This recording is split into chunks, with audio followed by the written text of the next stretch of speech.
በአንድ በኩል አያገባንም ይላሉ፣ በአንድ በኩል ደግሞ ትእዛዝ ይሰጣሉ።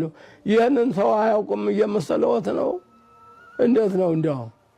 ይህ እንዲያው ጡት የሚጠባ ልጅ የሚያውቀው እኮ ነው የሚናገሩት። በጣም በእውነቱ እንዴት በአንድ ልሳን መራራና ጣፋጭ ይወጣል እንዴ?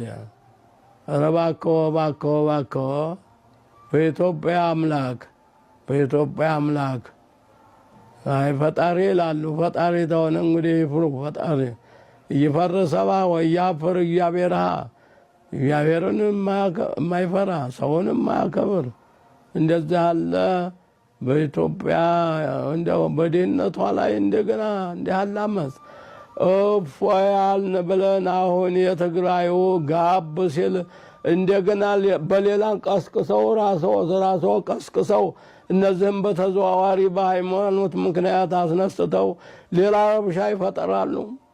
ሌላ ረብሻ ነው እኮ የፈጠሩት። ከነሱ የመነጭ አይደለም። አይዟችሁ ብለዋቸው ነው። ካነጋገሮት ይታወቃል። እስመም ቃልከ ይታወቅ እና በእውነቱ የኢትዮጵያ ሕዝብ ምናለ ባይረግመዎት